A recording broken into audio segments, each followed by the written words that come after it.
స్థానిక ఎన్నికల ప్రక్రియ వేగవంతం చేయండి, గడువులోగా బీసీ కమిషన్ నివేదిక ఇవ్వాలి, ధరణి సమస్యలపై సమగ్ర చట్టం అవసరం, ప్రజల నుంచి సలహాలు సూచనలు స్వీకరించండి, పైలట్ ప్రాజెక్ట్ గా ఓ మండలంపై అధ్యయనం, అధికారులతో సమీక్షలో సీఎం రేవంత్ రెడ్డి ఆదేశం అని చెప్పి స్థానిక ఎన్నికల ప్రక్రియ వేగవంతం చేయండి అని చెప్పి నిన్న రోజున ఏదైతే రేవంత్ రెడ్డి స్థానిక సంస్థల మీద మరి ఇక్కడ సమీక్ష సమావేశం నిర్వహిస్తున్నారంటే రాష్ట్ర వ్యాప్తంగా కూడా ఎదురు చూసిండ్రు. మరోవైపు కొన్ని ఛానళ్లు అదేవిధంగా కొన్ని మరి సోషల్ మీడియాలో విపరీతంగా ఆగస్టులో ఎన్నికలు అని చెప్పి విపరీతమైన ప్రచారం జరిగింది.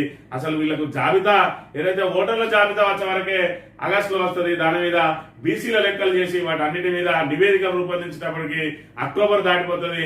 మరి డిసెంబర్ వరకు కూడా ఎన్నికలు లేవు అనే అంశాన్ని నిన్న స్పష్టమైంది. కేవలం అంటే పెట్టడానికి ప్రయత్నం చేస్తా ఉన్నది ప్రభుత్వం అని చెప్పి దానికి ఏదో మరి ఇక్కడ ఏదైతే నిన్నటి రోజున ఇక్కడ మరి బీఆర్ఎస్ ఎమ్మెల్యేల బృందం అదేవిధంగా ఎమ్మెల్సీల బృందం ఏదైతే ఇక్కడ మరి సందర్శనకు వచ్చిందో వాళ్ళ దగ్గర నుంచి ప్రజలందరినీ డైవర్ట్ చేసి ఇటు స్థానిక సంస్థల ఎన్నికల వైపు వాళ్ళ దృష్టిని మరల్చే కార్యక్రమంలో భాగంగా ఇది ఒక మరి మైండ్ గేమ్ గా మనం గమనించవచ్చు. దీనిలో ఆగస్టులో ఎన్నికలు నిర్వహించేది లేదు, సచ్చేది లేదు.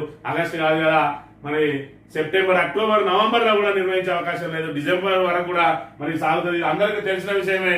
మరి గతంలో అన్న అక్టోబర్ లో నిర్వహిస్తారు కావచ్చు అనుకున్నారు, నిన్నటితో తెలిపోయింది అక్టోబర్ లో కూడా మరి నిర్వహించారు. ఆఫ్టర్ దీపావళి తర్వాత మాత్రమే ఎన్నికలు నిర్వహిస్తారని చెప్పి నిన్నటితోటి స్పష్టమైన అంశాన్ని మనం ఇక్కడ ప్రధానంగా గమనించవచ్చు. తెలంగాణ దీపావళి తర్వాత స్థానిక ధమాకా, నవంబర్ లో నోటిఫికేషన్, డిసెంబర్ లో ఎన్నికలు, బీసీలకు రిజర్వేషన్ల పెంపుపై తర్జన భర్జన. ఈ డిసెంబర్ లో నిర్వహించే ఎన్నికలకు నిన్నటి రోజున అంత హడావిడి ఎందుకు చేసింది అనేది ఇప్పటికైనా ప్రజలకు అర్థమై ఉండాలి. కేవలం మేడిగడ్డ నుంచి దృష్టి మరల్చే కార్యక్రమంలో భాగంగా మాత్రమే ఈ స్థానిక ధమాకా అనేది మొదలుపెట్టిందనే అంశాన్ని ఇప్పటికైనా ప్రజలు గమనించాలి.